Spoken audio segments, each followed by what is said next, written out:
welcome to the SCI Guys, the show where we talk about the crazy, weird, and wonderful stories from the science world. I'm Corey, and as always, I'm joined by my co-host, the lascivious Luke Cutforth. You naughty boy.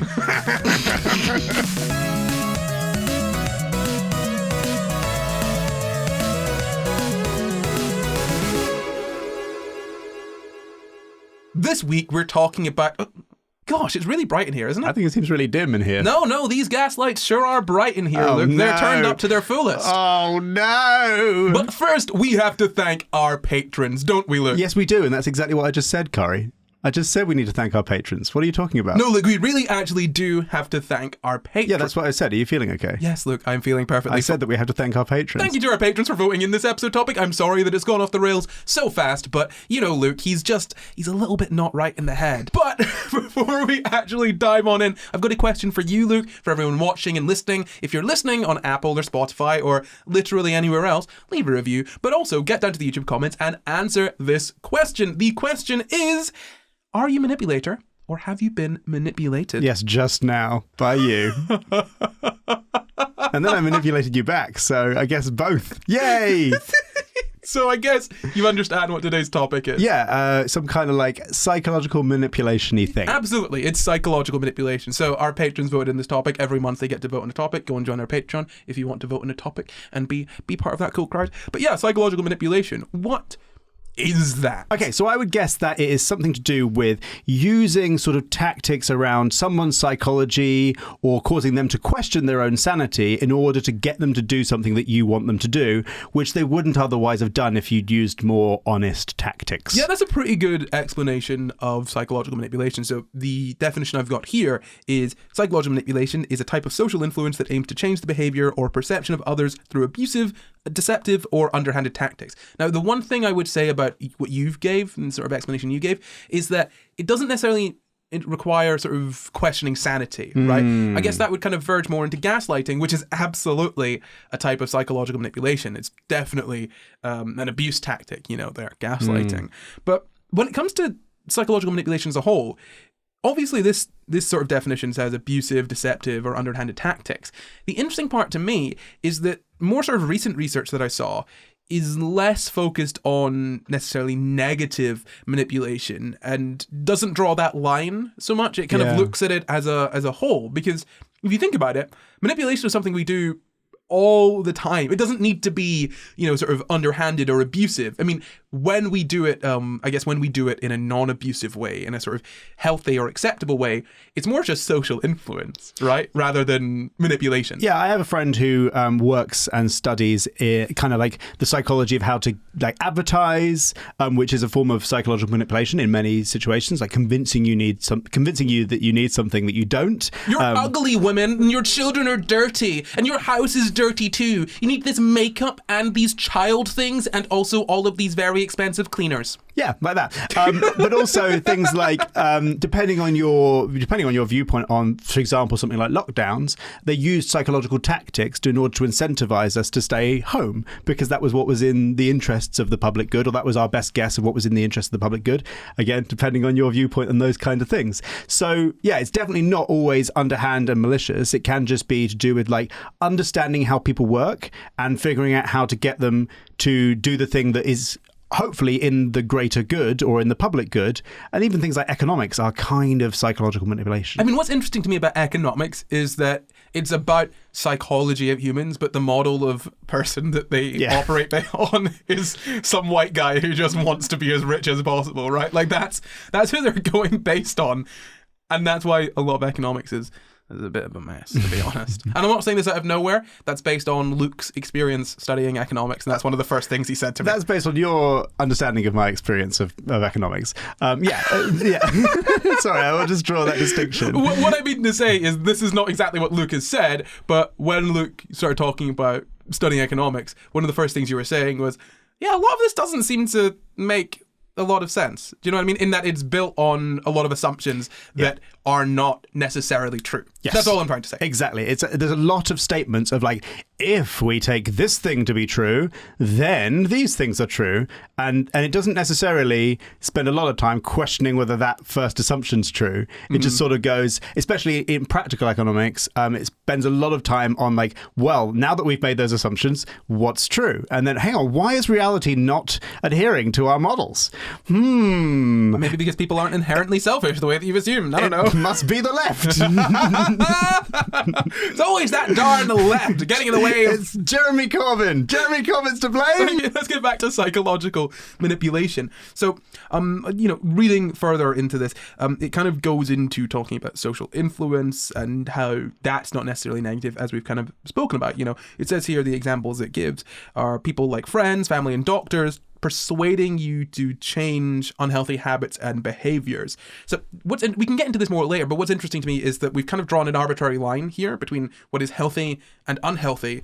And so we have a different name for the healthy aspect of it compared to the unhealthy aspect of it, when actually it's the same thing.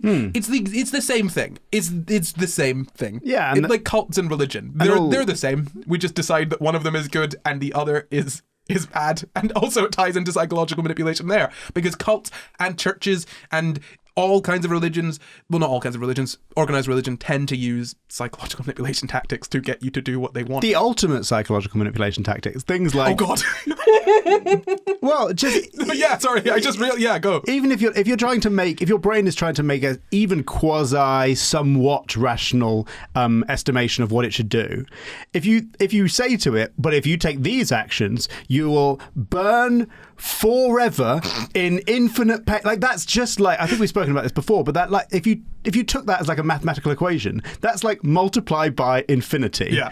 And it's like, well, anything I ever try and do that ends in multiply by infinity, multiply infinity bad, is like, well, I'm not going to do that now. But hang on, what if I don't agree with those rules? No, they're the word of God. So if you do, that's also multiplied by infinity. What I love about that as well is that you can't reason your way out of it, because if I say, but that doesn't make any sense. Well, do you think it would make sense? Do you know as much as an omniscient God? No, I don't know as much as an omniscient God. I guess I gotta do these rules. I'm not gonna touch myself, and I'm gonna chop off the end of my pee-pee, because that's what God wants. So I'm going to do it, But no, I think it's really interesting as well, because we might get into this in a bit, but, that kind of psychological manipulation tactic is only really going to work usually on someone that's quite young, in that you need to tell a kid from the minute that they pop out the womb that hell exists. Otherwise, you go to a full-grown adult and you say, you're going to burn forever. And I'd be like, what? Says it. Prove it. Show me one singular example of this and I will believe you. One single example and that's it. But, they can't. So they get they get them in as kids, and they build up that sort of, that mindset, that, I guess, not malleability, that sort of control they've got over them. You know what I mean? They build that up over time. But we're veering wildly off topic already. So, yeah, we know what psychological manipulation is. It's essentially influencing other people, social influence, getting people to do what you want them to do when they don't want to do it. That's what it is. Without sort of having them agree to it, sort of verbally or consciously, right? It's getting someone to do something without them agreeing to do it. So in a sense, it's almost kind of like violating consent, it's an interesting topic there as well, because, it brings up the concept of doctors and friends and whatnot persuading people to do something. But even if it's in their own interest, you're still kind of violating that there. I mean, I'm not saying that any kind of social influence is bad. I'm just saying it's interesting that, we draw that line there based on what is abusive and what's not abusive, when they're all kind of underhanded a little bit in the same way. It's just we decide, this is in someone's best interest and this isn't.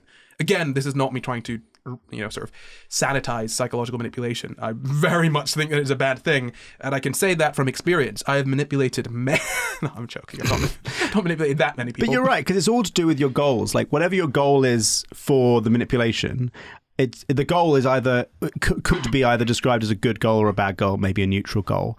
And so it's always going to be subjective. Now, there are some goals that we would pretty universally put in the bad bad one, and there are some goals that we pretty universally put in the good one, but everything in between is up for debate, and whether you call it the bad psychological manipulation is down to your opinion on the goal that is the outcome of the manipulation. Are you saying that objectivity doesn't exist? No, not well. Yes, probably. There are some things that we fairly universally agree on, and that would be the closest thing we have to objectivity. Yeah, absolutely. Yeah, absolutely. I agree. So, before we get into different elements of manipulation, I kind of want to briefly bring up Machiavellianism.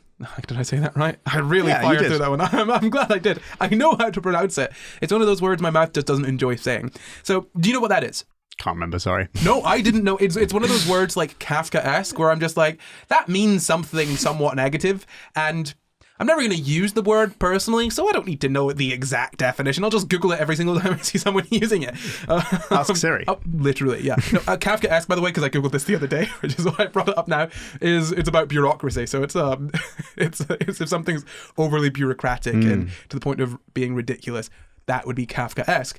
Machiavellianism, we're not talking about the political philosophy here. We're talking about the psychology aspect of it. And I didn't look too deeply into this. Overall, this topic, psychological manipulation, Machiavellianism, it was really difficult for me to do any research on because there's too much pop psychology there. And I try to avoid that because it just doesn't sit right with me the way that it's used often. Sometimes people will take things from a study, saying, oh, if you look at this group of 20 people, we did this specific thing under experimental conditions. So, people might be more likely to do X if you say Y. And then someone on TikTok will be like, yo, bro, I've got 11 TikTok hacks for you for psychological manipulation. And they'll just start spewing off these things like, hey, if you say, excuse me, someone might actually be nice to you. Dude, like they either say something super obvious or they take something from a study that doesn't necessarily apply to the real world. And that's why I try to avoid this kind of pop psychology, and that's why this was a really bloody difficult episode to look into. Because if you Google psychological manipulation, all you'll come up with is just 11 hacks to manipulate other people around you. 11 things to sort of check out. Why am I using 11? 11 things that psychological manipulators do and how to avoid them. Even looking at the actual studies, I found some from the sort of 80s, 70s, and then some from the more modern day. And none of them were comprehensive in the way that a lot of other topics tend to be, I guess, because this is a broad-ish topic, and it's the way that the public sort of views it isn't necessarily how it's viewed by the sort of scientific community, let's say. But that is all sort of precursor to me talking about Machiavellianism, which I'm only going to briefly touch on, and I didn't look into too deeply, and so I don't know how sort of respected this is nowadays. It seems a little bit... it could be a little bit wishy-washy. I'm not totally sure. So Machiavellianism is a personality trait characterized by interpersonal manipulation associated with specific patterns of emotional and social cognition skills. So essentially, if you're a not nice person who is sort of vindictive and manipulative and whatnot, I guess sort of subclinical narcissism and subclinical, they say sort of psychopathy, that sort of idea, right? All of those sort of things together is that sort of Machiavellian, I guess, sort of personality trait. Does that make sense? Mm-hmm. I mean, I'm sure we can all think of people that we would describe as Machiavellian based on that definition. I actually did a test, and this is this is the Mac 4, and I passed. I passed with flying colours. Oh God! No. So this is. I'll give you the results of my Mac 4 test, the Machiavellia 4 test or whatever. It was 68 out of 100. Higher scores showing more Machiavellianism, but if I look at the graph of people that have taken it, most people seem to be around about the range that I'm in. I'm in the most sort of common range. Now, that could be skewed by the fact that the people taking this test are taking it because they think they're like this. So maybe I don't know. They've not said where the data from this graph comes from. So maybe that's just the general population. So I don't seem to be too Machiavellian. But the kind of questions that they ask you, I mean, I can give you some examples if you like. It's hard to get ahead without cutting corners here and there. Or most people who get ahead in the world lead clean moral lives. Or when you ask someone to do something for you, it's best to give the real reasons for wanting it rather than giving reasons which carry more weight. Or all in all, it's better to be humble than honest than to be important and dishonest. Questions like these, you rate them from agree to disagree. I'll put the link for this test down in the description. All things that I would have agreed with until I tried to make it in the film industry. The difficulty here for me is that sometimes I ask questions saying, yeah, you can get ahead by being a good person. No, you can't. No. It's like the thing we were literally talking about before we started recording the show. This thing that I put on my Instagram story that was also on our friend Kiki's Instagram story that was like, how old were you when you realized that your plan of being really nice and working really hard and taking on more than you should would somehow be rewarded for you in some way at some point? You're doing all right, man. How old were you when you realized that plan was utter shit? Yeah, basically. And I was like, oh God. yeah. I feel you cannot get by in life by just being a good person. I mean, a good person, yeah, but sort of good, nice. I think you can get by in life. I think you're not going to thrive in the sort of system with the incentives that we have in our world, unfortunately. When I say that, I want to add in the idea of being trusting, overly trusting, to the point of being naive. People will take advantage of you. And this is not me saying you should be manipulative. You can't operate under the assumption. I guess this is me just telling this to you, Luke, now. You can't operate under the assumption. Deja vu for you, maybe? You can't operate under the assumption that everyone has your best interests at heart, and everyone's best interest. You can't operate under the assumption that everyone is working towards a social good. Yeah, exactly. I remember talking to a therapist and going, I never, like, the idea of, like, putting someone's actions down to, like, malice is, like, the most bizarre idea to me. And he was like, what? I was like, yeah, I just don't understand why anyone would be like that. Like, I don't understand what the point would be. And he was like, no, it's not about what the point is. It's about... I was like, I just think that's a subpar strategy for life. And he was like, yes, maybe, but there are people who do that. I was like, oh God, I have to really grieve what I thought the world was now. There's so many conversations that we've had where we're talking about something. You're like, I just don't get it. And I'm like, look, this person's just not being nice. That's it.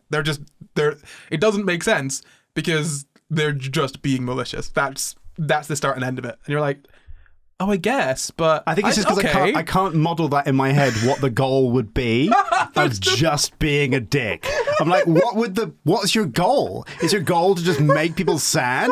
Is your goal to be disliked? Is your goal that people will just back down? If your goal is that people will back down and give you what you want, I could kind of understand that. But if your goal is just malice, like being bad for the sake of being bad, I'm just like, what's your goal, man? What's wrong with you? And then probably you're just like, you're hurt, maybe.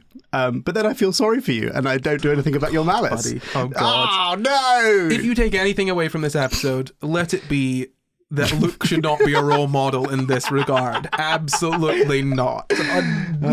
Under no circumstances. Oh, dear. I'm surprised you've gotten this far. Yeah, me too. Just good as you are. You're genuinely just a wholesome person and you've managed to do really well. I'm just an idiot, in one of the most cutthroat industries. I'm very lucky that I had an audience of people who were very lovely, who could look after me, like as in like supporting me and wanted the best for me and that kind of stuff like that. That helped me get through my years, in my early adult years, of going like, oh no, these people just they're just nice and they want me to do well. And then I learned how the world actually worked, and I went, oh, okay, fine. Well, thank goodness for those people, because I probably would have died by now. Yeah. So getting back to Machiavellianism, the only thing I wanted to bring up is that it is this sort of personality type that is spoken about in the literature, and it has some relation to psychological manipulation, right? If you're a sort of Machiavellian personality, you're more likely to use these psychological manipulation tactics to get what you want, because you don't really have, not necessarily you don't have empathy, but there's this element of not necessarily understanding your own emotions or feeling your own emotions. Do you know what that's called? No. I think, I'm not sure if I'm pronouncing this right, but alexithymia, sort of, yeah, I mean, this sort of not understanding or feeling emotions in yourself. Now, what's interesting about this to me is, it's literally here, alexithymia, and anhedonia, depression, anxiety. Anhedonia is sort of inability to feel good, positive feelings, like sort of pleasure. Hedonia, like hedonism, and meaning sort of without, so there you go. But yeah, there's sort of there's association between Machiavellianism and low levels of empathy and affective theory of mind. So I think you've got I think you've got a better theory of mind if you've got Machiavellian personality, and the lower empathy. If you add those together, you're very good at manipulating people. Essentially, is the idea. Yeah, because it almost sounds like your questions there in the Machiavellian sort of test almost sound to me like justifications for behavior. Like you've got to get ahead in the world. Like you've got to be a bit manipulative to get ahead in the world. Because it strikes me not as somebody who completely doesn't have empathy for another person and is like, I just don't care. It's just almost like a resignation. This is the way the world is. If you want to get ahead, you've got to be like this. That's actually a mindset that does my head in a lot. I see a lot of people saying that this is just how the world works. This is just how it is. No, it's not. We are the world. We are the world. We can just decide to be how we want to be, okay? If you are going out there and acting as though every other person is battling against you in this zero-sum game, then that's what you're going to be up against. You make the world that, you make the world based on how you think it is, right? The idea of social construct, right, kind of brings in the fact that a lot of things in society are there because we've kind of decided that they are. Not necessarily consciously or, sort of unanimously, but we all just kind of agree on things. And that kind of suggests that we can agree on different things, right? We don't need to incentivize people to act as though if someone else wins, that means they've lost. We don't need to have those incentives there. We don't need to have, we don't need to encourage people in that way. If you want to see a better world, just make a better world. Be a nicer person. If you start, being this cutthroat, just underhanded person that's doing whatever they can to get what they want, someone working in sales, basically, you're just going to make the world a worse place. Just be a nice person. The way I like to think about this is this is not to put a lot of pressure on yourself personally, but is to say that ultimately, think about the world as the entire world flows through you at some point. So at every point of your life, a decision you make ripples out. And so the entire world is flowing through you. Even if it takes a few hundred years for that decision you made to propagate across the entire world, the world flows through you. And that's not to say every decision you have to make is perfect. It's not to say every decision you has to make is 100% selfless. But it's to say that take your actions seriously. Absolutely. And what I like about what you said there is that, your actions can ripple out. People will be saying, well, how can I change the world? I'm just one person. Do something nice for someone else. Do it. Not because you need to, not because it will benefit you in any way. Just do a nice thing for someone else. You don't need to know them. They could be a stranger. It could be someone that's close to you. It doesn't matter what it is. Do a nice thing. If you do that, then someone else is living in a world where someone will just do a nice thing. And yes, there are going to be the absolute scoundrels that are sort of mean and cutthroat and manipulative and all of these things. But we have names for, things that people do that are bad, and those are called crimes. We we don't need to make it okay to be an absolute liar and whatnot, right? For example, so if you're speaking to a letting agent, they might do this thing where they say, oh yeah, someone else is actually just is looking at it, so we're gonna need to answer really quick. They'll put pressure on you. They'll tell you that someone else is looking at it. They'll feed you whatever lies they can feed you to get the place. Do you know what we can do? We can just make it illegal. Transparency. There you go. That's it. Legal, transparent. You have to be absolutely transparent. I do find it mad that you can't if you can't nullify a contract based on the fact that somebody lied to you in the negotiating process if it's not in the contract. Yeah. That's utterly insane to me. In a world where you can get arrested for having weed in your pocket, but you can lie to somebody about a business transaction, and it's tough to if it's not then in the contract, because most contracts will say something like this supersedes all previous conversations. Yeah. And it's just oh my God, you would have thought, look at the 10 Commandments. We had don't lie in the 10 Commandments 2,000 years ago, 3,000, 4,000 years ago. But for some reason, we don't have that in our legal system of even barefaced known lies. That's that's just normal. That's business, man. Weird. I feel like it's a self-fulfilling prophecy, though. These people that are sort of looking at the world as being inherent, people aren't inherently good. One of the questions there is that people are generally good. And I agree with that. People are basically good, it says. People are basically good. And I would agree with that. People are basically good. Yes, there are some bad apples and whatnot, but That's through upbringing, the world that they live in, and it being, and obviously the system that we have, it incentivizes individualism. Why does it incentivize individualism? Because individuals are less likely to band together to overthrow a system that is harming them, because they are individuals and they don't see themselves as a collective that can do that. That's why America really likes the idea of sort of individualism. Like, what is it, American exceptionalism? Like, I know it applies to the country itself, but also like each individual in America is an individual. Like, you can see that. They care about themselves and their family and no one else. And that is the mindset there. And that's why it's so easy for Americans to be against unions. Because they're like, oh, a union's going to take your money and use it for what? That's your money. Yeah, buddy, the union's going to help you because it's you and the people you work with, stopping the man from taking more of your money. Like, Like, we got to think about the psychological manipulation that is used by the system to perpetrate itself, like to continue to propagate itself, right? Now, what's really interesting, again, to me, is that people just will write it off as this is how things are. That's not how things are. Things are how we make them. That is the point. I'm not going to talk about that again, except I probably will later on in this episode when I forget that I've spoken about it already. But there you go. The world is what you make it. We used to have an emperor. Did we? Yes. Who? The Roman emperor. Oh, we used to have an emperor. Yeah. Like an unelected emperor. Was it democracy, Roman Empire? I can't remember. Yeah, so the Roman democracy was really interesting. I don't know how it worked for the emperor. Well, actually, hold on, wait, no. I thought the Roman emperor stuff came about because during wartime, a general took control, and then Caesar kind of made himself the emperor after, just having a war last a long time and being like, actually, now that it's over, I am going to stay in charge.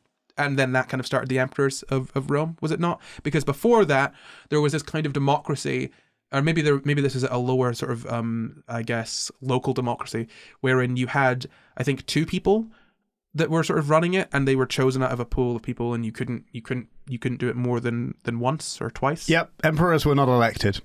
It says they were emperors, and they were emperors for life. So if the emperor was mad or bad, tough. The only solution was to kill them. Yes, that's why they killed Caesar. But yeah, it's mad interesting. People, again, I think about this a lot. People think that the world we live in now is how it is.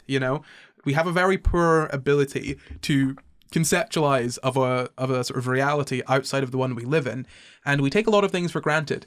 There are things that are very, very new. For example, antibiotics. 100 years ago, let's say 150 years ago.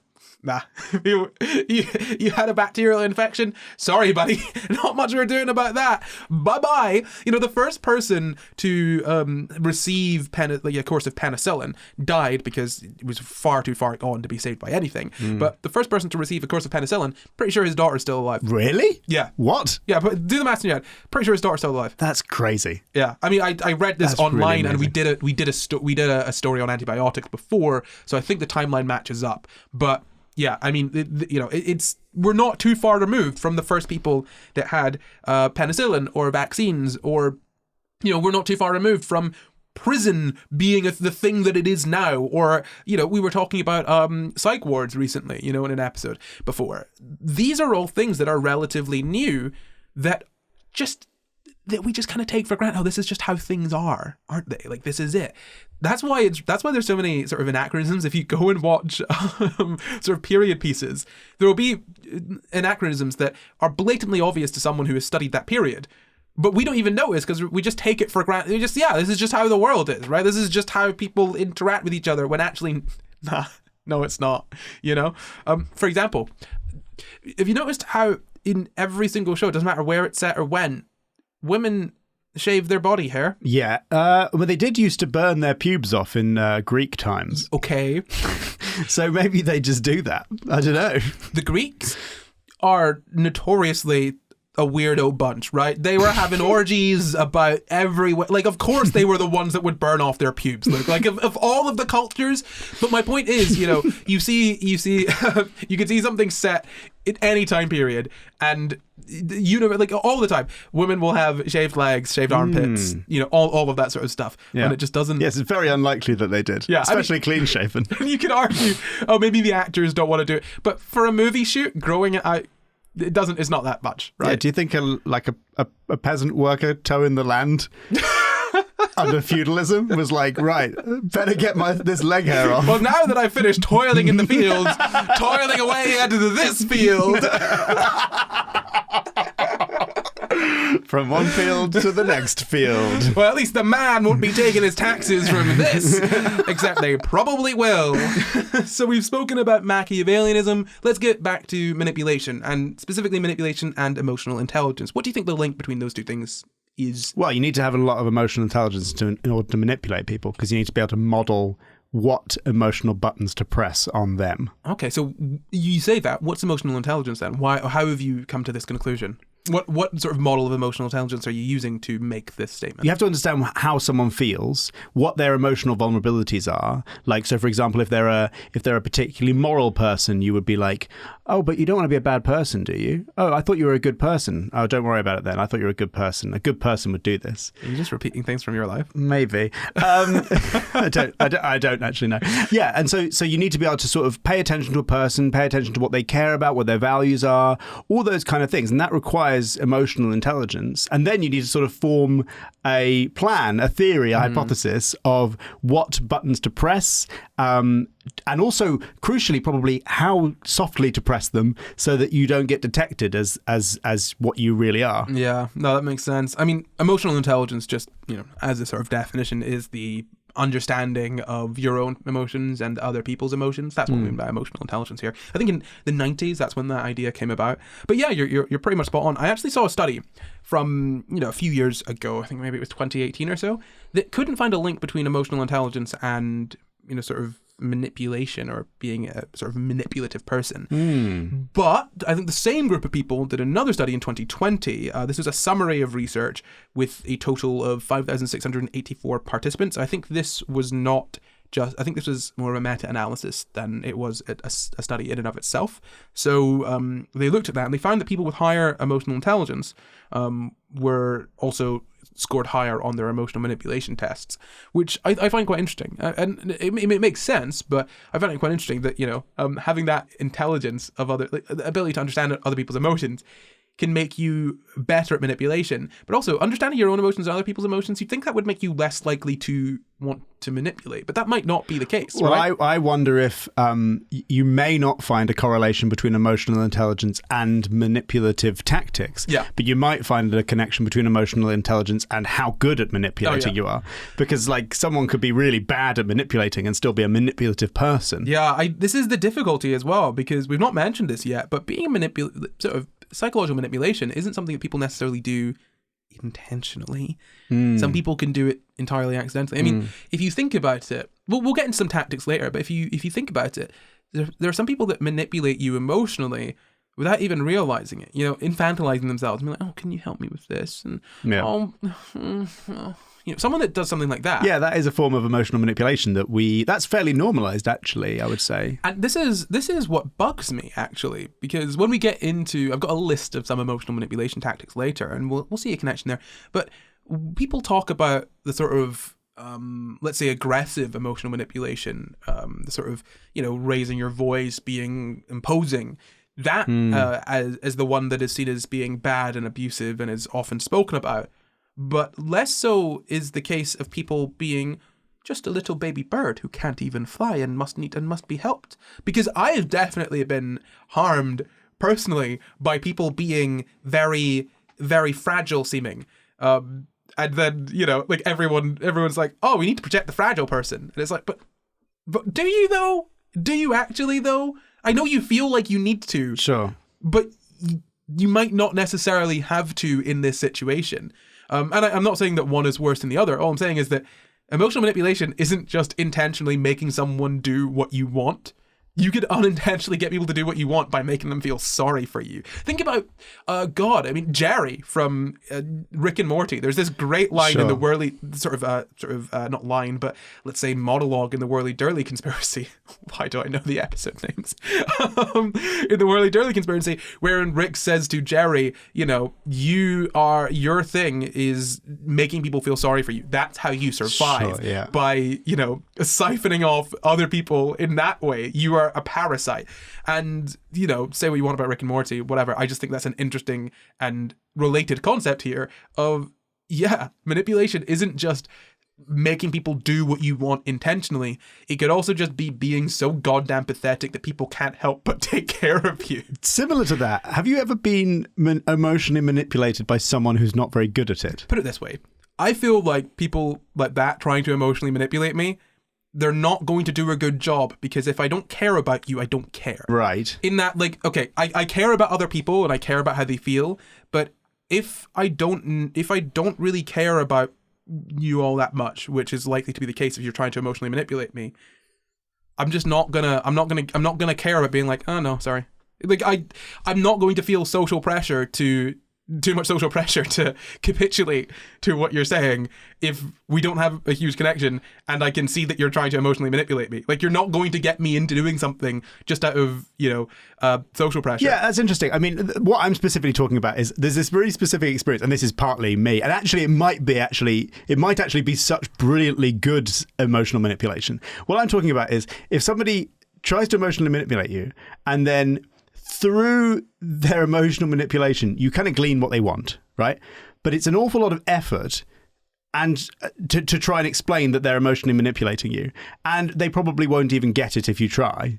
And so you just end up doing the thing that you know that they want you to do because it's easier than having the conversation. And their emotional manipulation didn't actually work because you spotted it, but you decided to do the thing. And that might be them sort of double emotionally manipulating you, or it might be that they're not very good and you're just sort of, I just do what people... maybe that's people's tactic with you. Yeah, mate. I realised halfway through, I was like, hang on. You're like, their emotional manipulation didn't work. I just did the thing. Oh, no! It worked! But what I mean is, did it work in the way they intended? Or does it matter? Yes, it does matter to me. No, it doesn't. Yes. It doesn't matter. Yes, it does, because if it worked in the way they intended, then it's their fault. If it worked despite them being bad at it and I did it anyway, it's kind of my fault. Okay, so we're going to cut that short and you can pick it up with your therapist whenever you decide to do that. I just think they are different. They are different things. It's my fault if I do go along with someone's emotional manipulation knowingly. So pick it up with your therapist and we can just drop it for now. All right. We can move on. No, so getting back to this, they found that, obviously higher emotional intelligence meant that you would score higher on, sort of emotional manipulation or psychological manipulation. But it says here, being good at emotional manipulation can be used either to help or harm people depending on the manipulator's motivation. And that's what I kind of want to get across here, is that, yes, when we talk about psychological manipulation or emotional manipulation, in a lot of cases, people will be using the definition of it being sort of abusive and inherently bad and whatnot. But again, that line, think of it again as the cult religion line. These are the same thing, and we're drawing an arbitrary line to divide good from bad, but ultimately the underlying thing is the same. That's like saying, this is a knife, I use it to chop up my vegetables, and this is a stabby stabby kill, I use it to stabby stabby kill.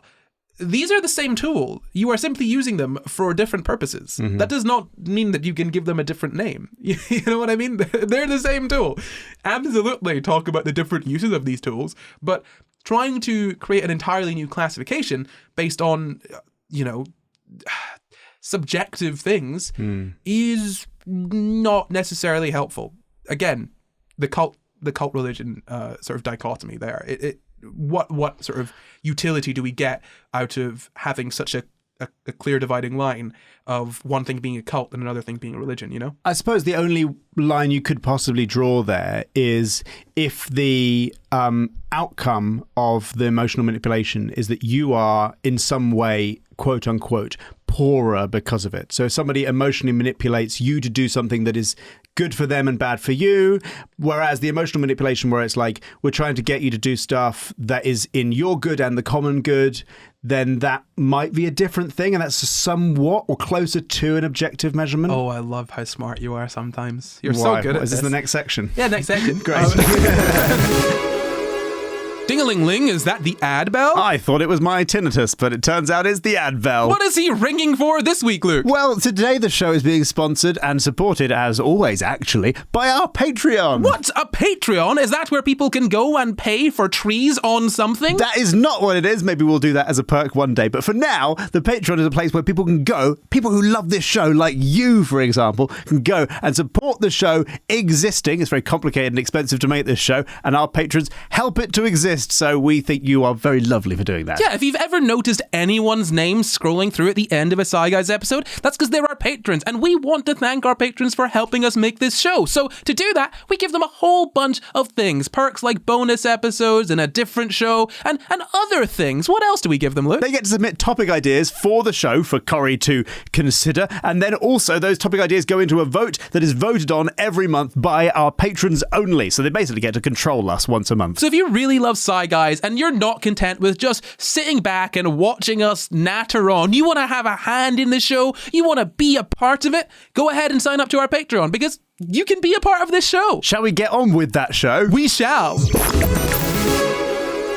So this is from BBC Science Focus, I believe. It says framing manipulation as an inherently bad thing that is only done by bad people is, however, incorrect. It goes on to say that there are many reasons why people want to massage a social situation so that it works out well for themselves that don't result in negative consequences for others. So, I mean, basically the idea that operating in your own self-interest does not necessarily mean operating against the best interests of the people around you. For example, it's in my own self-interest that I become very, very wealthy. And that's in everyone else's best interest because I want to share my wealth. That's not actually a good example because I don't care about either of those things. I don't want to be really rich. What would I do? I got a nice house and then, I don't know, buy an Iron Man suit. I feel like I'd rather give other people money before I buy myself something frivolous like that, you know? But, yeah, the idea here is that, you know, working in your own self-interest doesn't mean that you're necessarily trying to harm other people. I mean, can you think of any examples there? I can. There was emotional manipulation, in my opinion, used in the making of the Lord of the Rings films. So the guys... Sorry, that is not where I expected you to go. So I think we can all agree that we are at least in some way either directly or indirectly better off because of the existence of the Lord of the Rings films. Lots of people made lots of money in the Lord of the Rings films. We enjoy them. They might have influenced other films or got other films that you do like, if you don't like Lord of the Rings, made, which wouldn't have otherwise been made. I'm sure the people of New Zealand are very glad that the Lord of the Rings films exist. And yet, the guys, I believe is it New Line Media who make Lord of the Rings? Yes, it was distributed by New Line Cinema. Okay, so I'm going off memory here, but as far as I remember, some of the people involved in getting Lord of the Rings made were going to, I believe, New Line and trying to get Lord of the Rings made. And part of their sort of pitch strategy was to pretend like they had loads of meetings that day. And this is something you kind of have to do in the film industry, unfortunately. You have to just pretend like everyone wants this thing that I've made. This is the hottest thing possible. Yeah. And, you know, that might be true sometimes and it might not be true. But either way, you've got to like convince people this is the hottest thing possible. Anyway, so they pretended that they had like loads of meetings booked that day. And because of that, because of the fact that New Line thought this was like the hottest thing out there, they ended up taking it. And that was a complete fabrication. I think they literally had like one or maybe two meetings lined up for Lord of the Rings. And now we have Lord of the Rings. No, absolutely. Yeah, now we all get to tell that story about Viggo Mortensen breaking his toe when he kicked the helmet, and we're actually all richer for it. We're all so much richer. I need to find someone that's never seen those films so that I can just sit and be like, "Hey, this is the point," because I've never got to do that to someone. Yeah. I've only ever watched it with people that've seen it before. But no, yeah. So you know, psychological manipulation isn't necessarily done solely for bad or evil. It's literally just getting people to do things without, I guess, explicitly telling them to do those things. You know, I mean, it says here, for example, sometimes I do things to make other people feel good because I know it will make me feel good. It's a win-win, right? Like that's a thing. Like self-interest can align with the interest of others, lead to pro-social behavior. Now, what you were saying there is that it would make sense to draw a dividing line between, something that has a good outcome and something that has a bad outcome. We can call the concept itself management or manipulation, whichever you want to use, and then just talk about whether it's pro-social or non-pro-social, or pro-social and anti-social, or pro-social, neutral, and non-pro-social. But you know what I mean? We don't need to say this is a different concept in and of itself when fundamentally isn't, I mean, okay, yes, there are some tactics that are generally abusive, right, that can't really be used in a way that is let's say, pro-social, but I mean, there's so much overlap. I don't know if drawing such a hard line makes sense, and that seems to be where the literature is starting to go. At least, it's come up in a couple places that I've read. They've kind of been talking about moving from the term manipulation to managing. It says moving from the term manipulation to managing encourages a different way of talking about this type of behavior. So in 2013, there was they switched from the sort of emotional manipulation scale, and they made a new sort of managing the emotions of others scale. And in 2018, there was a short version of that scale that was used that was they did a study using it and looked at how people rated on that scale and whatnot. And it broke down the diversity of ways in which people try to emotionally manage people into 5 different types. So those 5 different types are enhancing, diverting, worsening, being inauthentic, and concealing. Now, what it says here is that there are 2 pro-social ones, 2 non-pro-social, and 1 neutral one. If I go through them, maybe you can figure out what they are. So enhancing, strategically offering help, reassurance, or showing understanding to improve someone's mood. Diverting, being positive or using humor to improve someone's mood. Worsening, using criticism or negative comments, undermining confidence, or being angry to gain something. Being inauthentic, flattering someone, sulking, or guilt-tripping to get what you want. Or concealing, hiding how you really feel, particularly hiding negative emotions. Masking. Yeah, yeah. I was actually going to mention this earlier. We talk about emotional manipulation and sort of doing it unintentionally. And do not take this as me saying autistic people are emotionally manipulative, but you can imagine how someone who doesn't have a huge control, has to very much consciously control their facial expressions. And so if they're not super masking, they'll just kind of not have a lot of facial expression, and they don't engage using the same sort of, I guess, social rules that we all tend to follow, sort of subconsciously. If you have someone that's engaging in that way, they might come off as emotionally manipulative because they're just not. Oh, that would be so sad. They're just being honest. Yeah. You expect people to not be honest. Yeah. You know what I mean? So if someone's like, oh, I don't want to do that, you're like, oh, so you want me to do it for you? And they're like, no, I'm just saying that I don't want to do it. But when someone says I don't want to do that in a tone of I don't want to do that, most people would assume that they are then asking you to do that thing. Do you know what I mean? Yeah. Yeah. So I mean, again, we gotta be conscious of how we, sort of talk about psychological manipulation. And again, I'm not saying that it's all good. I mean, obviously these different tactics, we can class one of them as bad and the other ones as not bad. The tactics themselves are what can be abusive or harmful. The very concept of, I guess, manipulating or managing someone's emotions isn't necessarily all that bad. Yeah, especially if you're trying to control for a bias in them as well. Yeah, absolutely. Like you're just trying to control for the fact that they will think something about you if you come across a certain way that is actually not true about you, and you're kind of just, you're taking on the emotional labor or the mental labor to counteract their bias in your own interests and sort of in theirs interests as well. Yeah, I mean, to sort of put this in perspective, and maybe I'm going to out myself here as an absolute manipulator, but I wouldn't say that I would approach a conversation with different people exactly the same way. If I want to break news to someone, or if I want someone to do something for me, I'm not going to tell you the thing in the same way as I might tell someone else. Because, I mean, for you, for one thing, I don't need to, hey, look, can you do this thing for me? Yeah, sure, okay. Or, sure. I don't really want to do that. Like, okay, that's fine, cool. Sure. Those are the two. I don't need to put up I don't need to have anything there with you. I can just outright come and say it to you. But with some other people, you might want to butter them up a little bit first, or you might want to say it in such a way where, they're more likely to say yes. For example, right? If you don't give someone the option to say no necessarily, right? As in you give, the idea of giving someone a choice between 2 things and neither of those 2 things is no. Sure. They're more likely to say yes because they've assumed that it's, and I'm not saying, you don't let them say no. For example, let's say, oh, hey, look, would you rather help me move this week or next week? No. Say I don't want to help you move, but that's not because you've been given the option. That would be so, oh God, that would be like red flag. Turn away right? and run. If someone asked me a question like that, I'd be like, what do you mean? That's such a weird question. You say that, but people can ask questions like that in a way that is, very subtle, and people wouldn't necessarily notice. And people will often do it sort of unintentionally all the time. Like you learn this, I guess, moving through life, just interacting with people, and like, oh, it's easier if I say this is more like that. It doesn't need to be a conscious thing. And I'm not saying that I sit here and do that, but like, if you want something and it's not going to harm the other person to give it to you, then what's the harm in presenting a question in that way? Do you know what I mean? Sure. And it's not a case of like, hey, look, can you use your physical labor to give me to do this and this? It's just like anything which is going to be can I borrow your bike? Yeah, like neutral to both of us, or neutral to you and positive to me, or positive to both of us, right? Yeah. That's it. I don't know. I mean, it's just worthwhile being conscious of this as a concept, right? So yeah, enhancing, which is offering help, reassurance, and showing understanding to improve someone's mood. That's obviously pro-social, as is diverting, which is being positive or using humor to improve someone's mood. Worsening is using criticism or negative comments, undermining confidence, all of that sort of stuff. That would be non-pro-social. As is being inauthentic, which is flattering someone, sulking, or guilt-tripping to get what you want.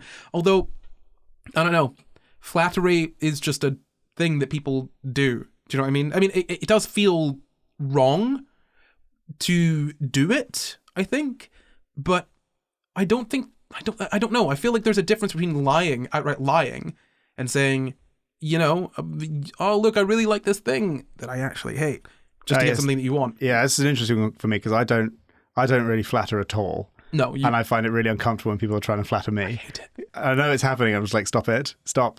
Tell me what you think, and that's fine. The thing is, I mean, it probably still does, but I'm more conscious of it now. Flattery is, in a particular way, was really, really, really useful on me. I've not really spoken about this before. I got drawn into multi-level marketing thing when I was super depressed in uni. Wow. Oh, not for very long, but I didn't have any money, and I was like not even the person that I am now, not even remotely that, right? And the guy was just telling me about how smart I was, and I'm like, yeah, I am smart. I'm so smart. And then I got drawn into this thing, and I was like, maybe I'm not as smart as I thought I was, and he was just telling me things. Like, I mean, like, feeding into my massive ego was a really good way to manipulate me into doing what you wanted. There weren't many other ways of doing that, because, like, I tend to be kind of, like, on certain kinds of manipulation. But yeah, no, feeding into my ego is a really good way to get me to do something, because I will believe whatever bullshit you tell me about myself if I think it's positive. Well, hey, look, that guy thought you were smart and you fell for an MLM. So who's the idiot now? Me. I was absolutely still you. Super me. That's still you. Absolutely still me. But no, to be fair, I mean, it was really predatory. And it's actually, if you talk about psychological manipulation, the interesting thing was they would teach you about psychological manipulation without teaching you what it was. They would give you the tactics so that you could use it on other people, but they would also be using it on you. And looking back, like, yeah, okay, at the time I was super susceptible to it because I was very mentally ill. It's like I say, depressed, but also just a lot of things were going on. I was the target person. I was just not a person at that point, really, right? And it's interesting because it gave me a good insight into just how psychological manipulation just actually works. Because I mean, I know what a multi-level marketing thing is. Like, I knew what that was based on watching The Simpsons and whatnot. I understood the concept, but it wasn't quite easy to understand that that's what it was going into it. Because I was just like, I just need a job. I'll just go to this interview. Okay, cool. Oh, this is what the job is. And then after a few weeks, I was like, oh, I'm working 6 days a week and also supposed to be going to uni and also all of this and that. And this is not healthy for me, blah, blah, blah, blah, blah. And it's really hard to quit, it's if you want to understand psychological manipulation, hop into an MLM for a bit. Don't get yourself sucked in, but just see what they do. That's exactly it. And we can go through some of the tactics now. So, do you know any tactics for psychological manipulation? Okay, so we've already spoken at the top about gaslighting, but I would also say something like playing on somebody's fears. How do you mean, like, playing on somebody's fears? Can you give a further explanation of that? Like exaggerating the possibility of a negative outcome in order to sort of manipulate how they are weighing up probabilities. Does that make sense? Maybe that's too Maybe I'm overthinking it. No, I think I understand what you mean. Yeah, you're definitely overthinking it. You overthink a lot, but I understand what you mean. I understand what you mean. I understand what you mean. Yeah, playing into someone's insecurities, right? Yeah. I mean, it's almost kind of, it's I guess tangentially related to the sort of negging, right? The sort of being a little bit negative towards someone and bringing them down. Basically, little jabs at their insecurities. That's what I've got here. It says negative humor designed to poke at your weaknesses and disempower you. So critical remarks like humor or sarcasm, making you sort of question yourself. I mean, you'd say gaslighting. I wouldn't even really call that a tactic so much as there are many tactics that come into gaslighting. That's a whole thing in and of itself. We could do a whole episode on gaslighting, by the way. I don't want to cover gaslighting just today. But yeah, gaslighting is the idea of basically making someone question their own conception of reality by just constantly lying to them. The idea. Do you know where the concept of gaslighting comes from? Well, as you made the joke at the top of the episode, it comes from a play in which a guy just keeps telling, I think his wife, that the gas lights, the literal lamps in the room, are the same brightness, but keeps turning them down a little bit in order to make her question her sanity. I thought it was maybe it was initially a play. I know of it as a movie. I thought. Oh, it's definitely a play. Yeah. Is it definitely a play? Yeah. Oh, fantastic! Great. I mean, good to know. I'm not very cultured, evidently. No, so yeah. I mean, I just love that concept of just dimming the lights. You love constantly. it, do you, Corey? I think it's no, but I think it's a very understandable way of explaining that, which is why often, if you ever hear me say to someone, "Gosh, it's really bright in here. These gaslights sure are bright." I like joking that I'm gaslighting people by telling them that I'm gaslighting, but I really like that concept because it really gets into what it is, which is turning the lights basically all the way down, right, and then just absolutely maintaining, no, it's really bright in here. What the hell are you on about? I don't get it. And that confidence there, that just absolute confidence of this is what reality is. Someone's going to question their reality because what are your options here? I can assume that this person that is close to me is lying, consciously lying to me, or I'm the problem. Yeah, it's almost the ultimate emotional manipulation because you're almost like inserting yourself into their mind as the source of truth. And it's like you then become like the oracle to them because they have to doubt everything. But the one thing they're not doubting is you. Well, of course, because so gross. You've built yourself as the only person that they can trust because they can't trust themselves, obviously. And if you've got someone to the point of gaslighting them, they're somewhat not dependent on you, but somewhat dependent on you, and you're kind of the main person in their life. Otherwise, you wouldn't be able to enact that sort of gaslighting, and then it will cause someone to just take that with them. That's the interesting thing about gaslighting to me, is that it's not just a one-time situation. That's why I really hate when people say, "Oh, this person gaslit their fat." No, they didn't. They lied. Lying and gaslighting are not the same thing. That's like saying, "Oh man, yeah, I can't believe it. We went to war yesterday." What? We've been in a war? Oh no, my son had a little scuffle at school. These are two very different things. The little schoolyard scuffle and a full scale war between countries are completely different concepts.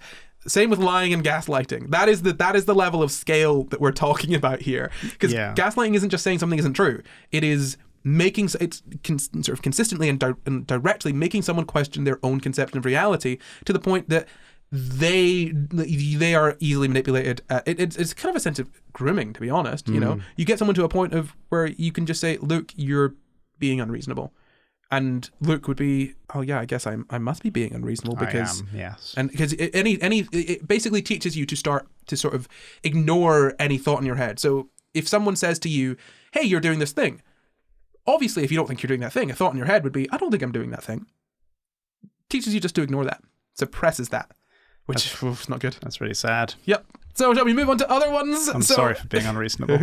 You should be, Luke, but it's I forgive you. Oh, thank you. It's okay. And you are really difficult sometimes, but just know that no matter how unreasonable and difficult and honestly truly unhinged you are, I will be there for you. And thank you. Yeah, I will still be there. Despite me being Jesus, sorry, this positively unhinged. Oh God, sorry, that felt really dirty to do. I couldn't.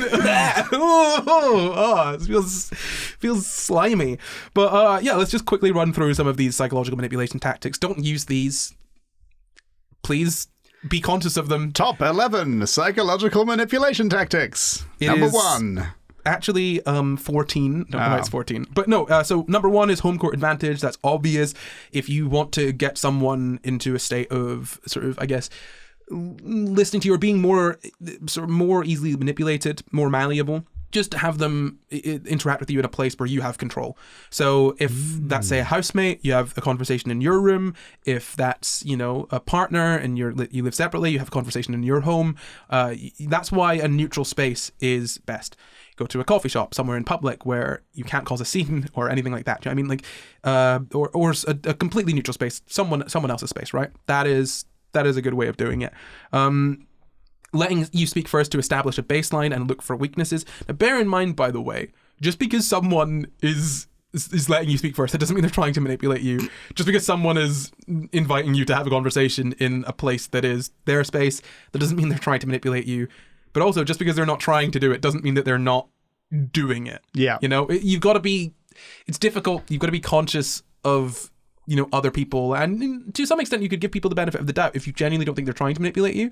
But if you bring that up with someone, you say, hey, it feels emotionally manipulative the way that you're doing this. I don't think you're doing it intentionally, but, it feels difficult for me.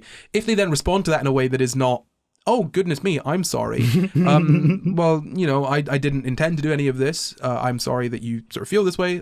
Let's see what we can do to improve this. Then that's when that kind of verges into being like an actually intentionally bad thing, But letting you speak first to establish baseline and look for weaknesses. So it says here that salespeople will do this, right? So they'll just act like, a salesperson will ask you to talk, and if they get information about you, then they can use that. Mm-hmm. Yeah. You don't want to give people too much information, because if you give people too much information, that's all information that they have to use however they see fit. Give them exactly what they need and no more. Because what I mean, like it's the not, I mean, and not to say everyone is bad, but it's the best way to avoid someone unintentionally or intentionally manipulating you. Number 3, manipulation of facts. So lying, excuse making, being two-faced, all of that sort of thing. Blaming the victim as well. Victim blaming would come under this. It says exaggeration, understatement. Basically, any situation where you're not being sort of wholly truthful, that would fall under that manipulation of facts. But then again, there is a sort of more positive way of doing that. You can downplay negative aspects to someone to be more positive to someone, which is something you might do to your boss if you want a raise, which is something you might do to someone who is, not acting in a great way, that you want them to maybe be a little bit better. You know what I mean? So again, I'm just trying to highlight the fact that manipulation or emotional management, isn't necessarily something that is only done in selfish interests, right? Or selfish interests that harm other people. Non-pro-social, it's not necessarily non-pro-social, is my point. If we overwhelm with facts and statistics, something people really like doing, it's called intellectual bullying. So acting as though you know a lot, you know everything, and just all of the information at someone at once. You know what I mean? It says here, this can happen in sales and financial situations, in professional discussions and negotiations, as well as in social and relational arguments.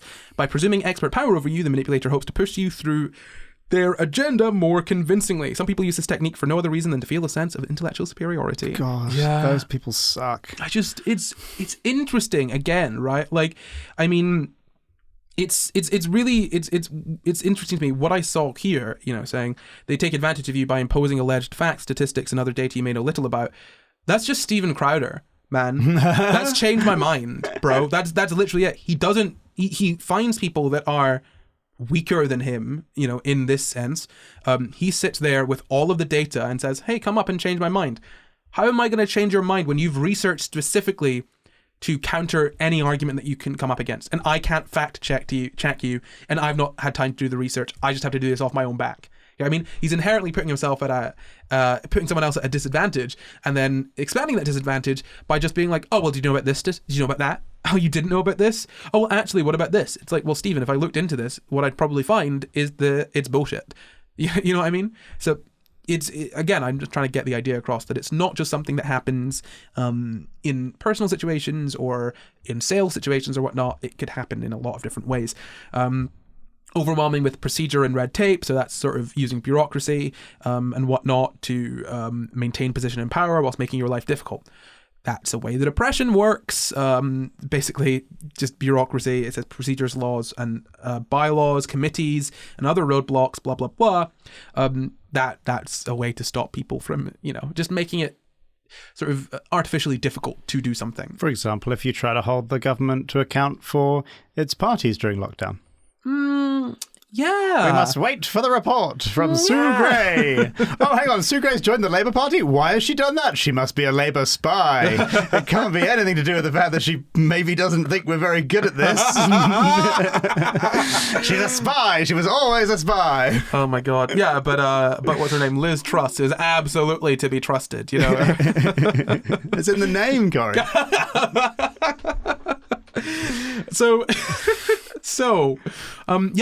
Getting back to that, I mean, another thing of this is, I guess to an extent, you could consider what's called the voter ID is sort of an element of this, right? You need to have an ID, and to get a government ID, it's not. Yes, okay, you can just go to a post office and you can get the form, and then you've got to fill out the form, and then you've got to send it away in the post and whatnot. But if you don't have the time to get to the post office during the day when the post office is open, and some post office, all of these different things, right? Who would find that difficult, Corey, out of interest? What kind of group of people, class of people, what kind of people? Oh, I see what you're trying to do, Luke. Yeah. Are you trying to catch me out? It's not people of color, stupid. It's working class people. Right. And, I actually wasn't trying to catch you out. I Really? was just trying to go. No, that's probably people who are poorer and not very well represented by the government's policy. Poor people who aren't white. I'm joking, by the way. It's poor people who aren't white that would not vote for the government. That's what America does, and they do it so good. Oh, boy. Between gerrymandering and... Voter ID. And, what is it? Disenfranchisement. Then voter suppression. Oh, they love it. They're so good at it. Another one is raising their voice and displaying negative emotions. Now, what's interesting to me here is that I was speaking about this, right? Raising one's voice is seen as the bad, abusive thing. But being little baby flower, baby bean, baby bird cannot fly is the opposite of that. It's the antithesis. To an extent, equally emotionally manipulative. Emotionally manipulative, I suppose so, yeah. But it doesn't trigger, for example, somebody's like fight or flight response. Being like little baby boy doesn't trigger somebody's... Yeah, but babies are an ingrained thing in your head, right? You want to take care of things that can't take care of themselves, which is why if we see an injured bird, we want to look after it. It's the same reason that so many women are a parent to their children and also their husband, because their husband is just like, I'm so stupid, I don't know what I'm doing.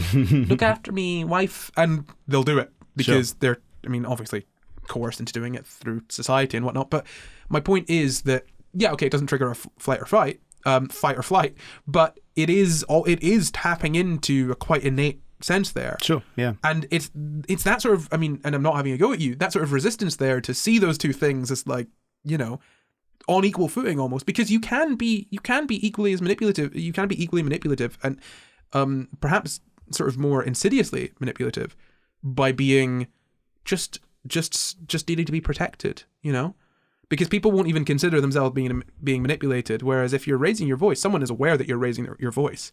Whereas if someone is acting out of what they think is their own intent to protect you, it's that added layer of, oh well, I'm doing this entirely of my own accord. I just want to help this person. Sure. Yeah, I get what you mean. Okay, cool. Yeah. No, both of them are bad. Absolutely. 100% both of them are bad. You should not be raising your voice at people and things like that. I just find it interesting the way that we sort of draw that line. And you brought it up there because, raising one's voice can be scary for a lot of people. A lot of people have trauma associated with that. So yeah, it is very overtly going to put someone in a state of distress. I just think that we should be more conscious of different tactics of manipulation rather than more obvious ones. Negative surprises. So that would be just throwing out something negative without any warning. If you lowball someone, for example, that's a tactic people use, right? So if you're trying to, if I'm trying to buy something for you, I guess, from you, I'm like, okay, I'll give you £0 and 2 pence, and you're like, whoa, I was quoting you £1,000, buddy. I'll take 500. Hang on a second. Oh no! I'm sorry, but the verbal contract has already been signed. The ink has dried. Giving you little or no time to decide. So, for example, hey, look, do you want to help me with my moving? You need to do it. You need to answer right now, or quickly. No. No, you don't want to not help me. Thank you. No, but putting pressure on someone, like time pressure, essentially just applying artificial pressure to people is what a lot of these things are, right? So if you think about it, if you raise your voice, you're putting someone under pressure.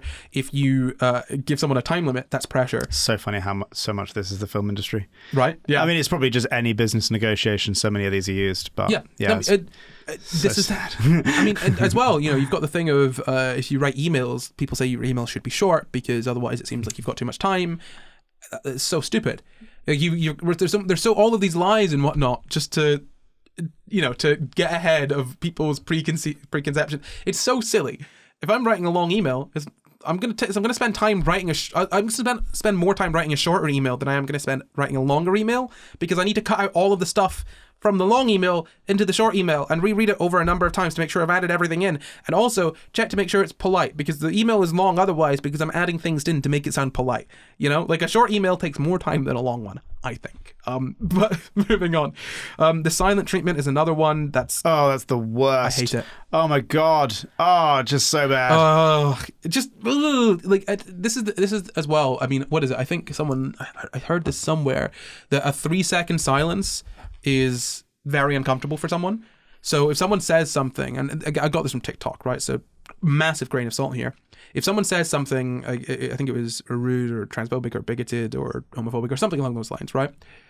Just sit in silence for 3 seconds and don't respond to them before talking again. And they'll feel so uncomfortable with that silence that they'll try and fill it with something. They'll be like, oh no, but I mean, and you won't even need to scold them. You know what I mean? I mean, okay, for example, at some point throughout the rest of the show, I'll just go silent for 3 seconds, and we'll see what happens. I've got to fill this noise, fill the silence. I feel like I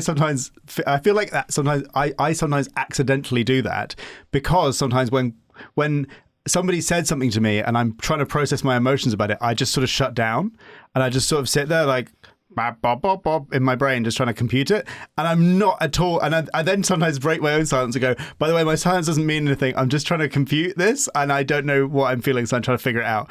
But it's never meant as a really. I'm just like, when you said that, I was like, oh my god, no, I do that, but it's not because I'm trying to manipulate people. I just sometimes I'm struggling to process things. Luke walks into a film negotiation, and he just bob, bob, bob, bob, bob, and you're just like, I don't know how I feel, and they're like, man, he's so good at negotiating. £3 million. Here you go. You can direct all of the next Star Wars. In fact, you're in charge of the Marvel Cinematic Universe. There you go. You've got Kevin Feige's job. And take away TT. And then you're like, what did you say? I don't know how I feel. I said nothing at all. Fantastic. I'm a millionaire. So feigning ignorance. So, what's the word? Weaponized incompetence. Kind of fall under this. Oh god, I saw a great cartoon about that. Yeah. Yeah, by I think Vulgar Drawings or something like that on Instagram. It was brilliant. I had never heard of that before. I saw that cartoon, and well done, fantastic. Cool. Yeah. So the idea is to pretend you don't know what you don't know. I'm so useless at this. You better do it, because I'll just do it wrong. Like, I don't know what to do. I'm just going to do it wrong. Can you do it for me, please? Look, every single time I've done the washing, I've done it wrong. Can you just do it? Because I'm just not gonna. I'm clearly not gonna do it right. That would be that, right? Sure. Or it says here that some kids use this tactic to delay, stall, and manipulate adults into doing for them what they don't want to do. I saw this story, ages ago, about a kid who I think told the teacher that they couldn't tie their shoes, even though they've been tying their shoes by themselves for a while. And so the teacher pulls the parent in and is like, hey, so we need to talk about kids' development. They're not able to tie their shoes, and that's kind of a problem. And the parent's like, they've been tying their shoes for a long, long time. What are you talking about? Turns out the kid was just lying. Oh no, I wasn't even tying their shoes. Sorry. This is ridiculous. It was opening a sweet packet of a particular sweet that they liked. So opening, let's just say it's like a fruit roll up or like a fruit winder or something. Opening one of those, whatever the kid would take it into school, they take it to the teacher and be like, oh, can you open this, please? I don't know how to do it. And the teacher would obviously do it for them, and then had to speak to the parent about it. And the parent was like, they do it at home by themselves all the time. They're just lying to you so that you'll do it for them because they don't want to do it. Wow. Like, it's weird kid. Or like peeling an orange or something along those lines. Something that's just tedious. Peeling and an orange is difficult. Yeah, well, something that's tedious and you don't want to do. My orange. Can you peel my oranges for me, Corey? Exactly. Exactly. So, I mean, kids will do it, and adults will do it too. They'll just pretend they don't know how to do something. Like, oh, can you do it? Like, I don't really know what I'm doing. And it is a very classic tactic. Guilt baiting is another one. Work really well on you, buddy. Just making you feel bad about just bad about because. Yeah, you are just kind of like selfish sometimes. So it would be really nice for you to can you not just help me out? Corey. I'm joking. You're not selfish. Peel my oranges. I've got all these oranges. They're unpeeled. Please peel them. The last one would be victimhood, which is exaggerated or imagined personal issues. So, I mean, you can see how this comes in. Do you know Darvo? No. I think deny, attack, reverse victim and offender. So you can see how a lot of these things will come into Darvo. So Darvo is something that I think is sort of used in the cases of emotional or psychological abuse, or I think specifically sort of domestic abuse. Yeah, perpetrators of wrongdoing. Basically, if you do something bad to someone, Darvo your way out of it, buddy. Deny, attack, reverse victim and offender. So I didn't do that. You're the bad person. In fact, they're the one that did it to me.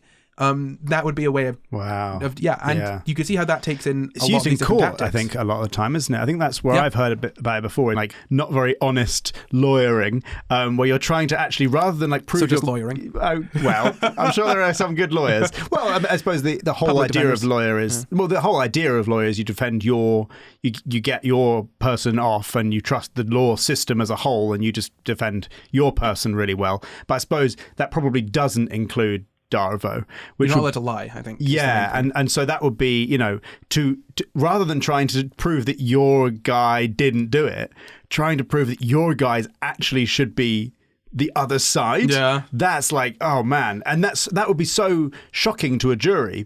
Because, who would have the audacity to do that? It's like Trump when he was like, Trump's tactic is like, tell a really big lie, because people will be like, well, that must be true, because why would somebody lie about that really big thing? Yeah, like that. God, I hate that tactic. Yeah, taking advantage of people's because if you tell a little lie, it's like that's a bit suspicious. Tell a really big lie, like Corey wears all of his pajamas backwards every time he goes to bed. Did you know that, audience? Corey wears his pajamas backwards.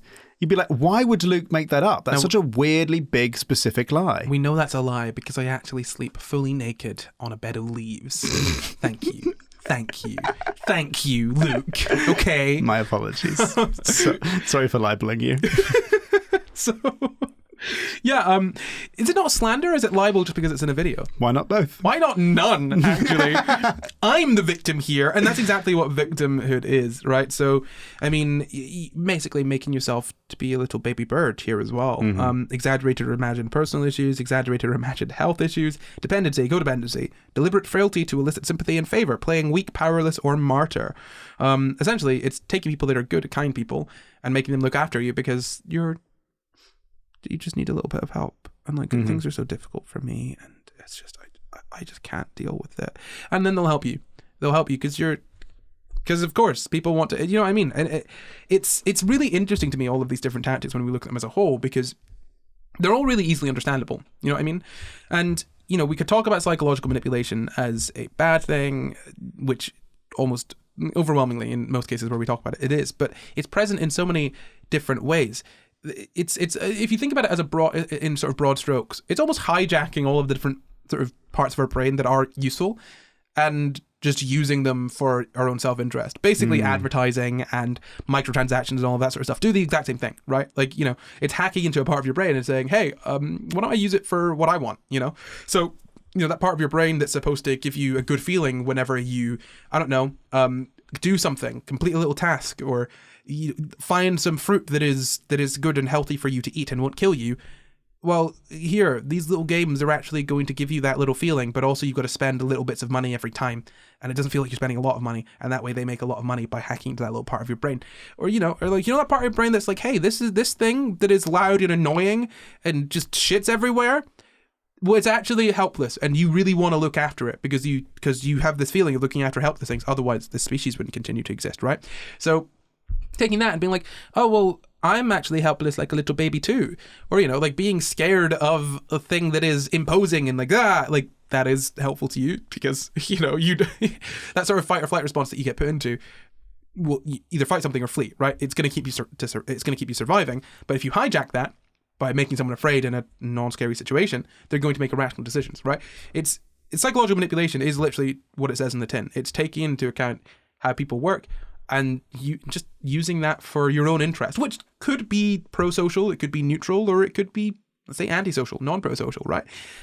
That's psychological manipulation as a whole. If you want us to do an episode on, say, gaslighting or any sort of specific things in this area, please do let us know. But that's all I've got.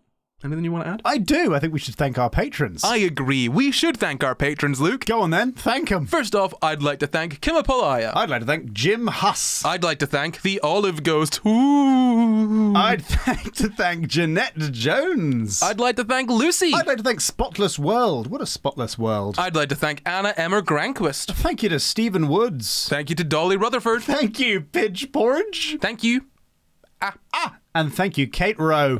Wow. Thank you to all of our new patrons. If you'd like to be thanked at the end of a Patreon vote episode and actually take part in the voting yourself, why don't you head to our Patreon at patreon.com/SciGuys. Has it got darker in here? No, Luke, I have no idea what you're talking about. It's got darker. I don't know what's going on, Corey. Why is it so dark? Well, I'll tell you what's going on, Luke. It's time for the Quickfire Quiz. Dun, dun, dun, dun. It's really dark in here, edition. So the rules for the Quickfire Quiz are the same as always. I'll ask one question. That's one question between you and everyone listening and watching. If you answer the question first after I finished asking the question, you win. What do you win, Luke? I will personally gaslight you. If I win, then I'll gaslight myself. Into being a good person for once? Sure, okay. So the question for you is... Sure is bright in here, huh? Yes, it's bright in here. I was lying all along. It's actually bright. Buddy, that's really manipulative of you. You're such a manipulative person. You're really... I said it's dark in here, Corey. Are you feeling okay? On top of that, buddy. What's wrong with you? Okay, I can see that you're just lying now, buddy. You're clearly not being a good person. And no. Yeah. No, stop it, Luke. I'm a little baby bird. Luke, I'm being absolutely serious. It's my oranges. No. Rah, rah, I'm a big scary monster. No, Luke, stop it. Stop all of this pretense. What are the other ones? We're okay. Thank you very much for watching. I'm sorry about Luke's behaviour. He's we want to better at thank this all than of me. our patrons. With an extra special thank you to executive producers Danito and Glitch Rabbit. Thank you for watching. You can find the full references for this episode down in the description. Subscribe for new episodes every Sunday, and why not leave us a nice wee review and comment. You can support the pod at patreon.com/SciGuys or find contact us at SciGuysPod on Twitter, Facebook, Instagram, YouTube, and it's SciGuys on TikTok too. Or you can send us an email at sciguyspod@gmail.com. That's sciguyspod@gmail.com. Sciguyspod@gmail.com. You can follow me at NotCorey everywhere, and don't bother following Luke because he's just the most manipulative person I've ever met. You can follow me home, please. I need an escort. I don't think I'll be getting home safe tonight. Bye!